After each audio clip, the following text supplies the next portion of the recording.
अस्सलाम वालेकुम, welcome back to my channel. आप सब कैसे हैं? होप बिल्कुल ठीक होंगे। आज मैं आपके लिए चिकन ग्रेवी की एक बहुत ही डिफरेंट तरीके की रेसिपी लेकर आई हूँ। इसमें आपको ज़्यादा मेहनत करने की बिल्कुल भी कोई ज़रूरत नहीं है। चलें तो फिर रेसिपी स्टार्ट करते हैं। सबसे पहले चिकन ले लेना है। मैंने 1 किलो चिकन लिया है। इसको अच्छे से वॉश करके एक बाउल में ले लिया है। अब हम इसकी मैरिनेशन करेंगे। मैंने इसमें 1 टीस्पून नमक ऐड किया है। आप अपने टेस्ट के अकॉर्डिंग ऐड कर सकते हैं। फिर सूरख मिर्च पाउडर और धनिया पाउडर 1-1 टीस्पून, हल्दी पाउडर और ज़ीरा पाउडर आधा-आधा टीस्पून ऐड करना है और दही आधा कप ऐड कर देना है। अब हम इस सारे मटेरियल को अच्छे तरीके से मैरिनेट कर लेंगे। इसको बहुत ज़्यादा देर के लिए मैरिनेट करने की ज़रूरत नहीं है। 10 to 15 मिनट्स भी इनफ होंगे।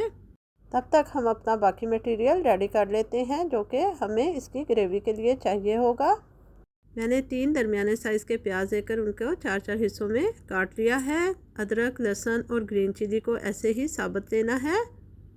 चलें जी, अब कुकिंग स्टार्ट करते हैं। सबसे पहले कुकर में आधा कप ऑयल ले लें आप। ये बहुत ही क्विक रेसिपी आपकी रेडी होने वाली है। अब इसमें प्याज, लहसुन, अदरक और ग्रीन चिली ऐड कर दें और थोड़ा सा 1/4 कप पानी डाल दें। अब इसमें 1 चम्मच भर के कश्मीरी सुरख मिर्च पाउडर ऐड कर दें। इसका कोई फ्लेवर नहीं होता, ये सिर्फ कलर के लिए ऐड की जाती है। अब हम इसको तकरीबन 5 मिनट के लिए इसकी विसल ब्लो होने देंगे ताकि सारा मसाला हमारा गल जाए। ये देखें जी, सारी चीज़ें जो हैं वो गल चुकी हैं। अब हम इनको निकाल लेंगे और ब्लेंडर में अच्छे तरीके से ब्लेंड कर लेंगे। कश्मीरी मिर्च की वजह से इसका कलर भी बहुत अच्छा आ गया है। आपके पास कश्मीरी मिर्च नहीं है तो आप देगी मिर्च भी यूज़ कर सकते हैं।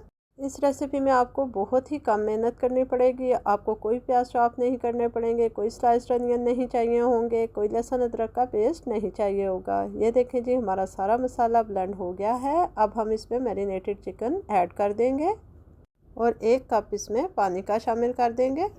अब इसको 1 से 2 दफ़ा मिक्स कर लें और कुकर का ढक्कन बंद कर दें और इसकी तेज़ आंच पर विसल ब्लो होने दें। जब विसल ब्लो होना स्टार्ट हो जाए तो आंच हल्की करके 7 से 10 मिनट के लिए पका लें। जब आप ढक्कन खोलेंगे तो आपका सालन बिल्कुल रेडी हो चुका होगा। ये देखें जी, इसकी कितनी अच्छी कंसिस्टेंसी है। ऑयल भी सेपरेट हो गया है और चिकन भी बहुत अच्छे से टेंडर हो गया है। अब हम इस पर 1 टीस्पून गरम मसाला पाउडर स्प्रिंकल कर देंगे।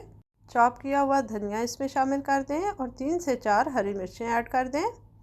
आप इस रेसिपी को ज़रूर ट्राई कीजिएगा। ये बहुत ही जल्दी और आसानी से बनने वाली रेसिपी है। होप आपको ये रेसिपी बहुत पसंद आई होगी। अगर आपको मेरी रेसिपी पसंद आई है तो मेरे चैनल को सब्सक्राइब कर दें और वीडियो को लाइक और शेयर कर दें। अगर आपकी कोई सजेशन है या रिक्वेस्ट है तो काइंडली मुझे कमेंट बॉक्स में मेंशन कर दें। मिलते हैं नेक्स्ट रेसिपी के साथ। अल्लाह हाफिज़। Thank you for watching.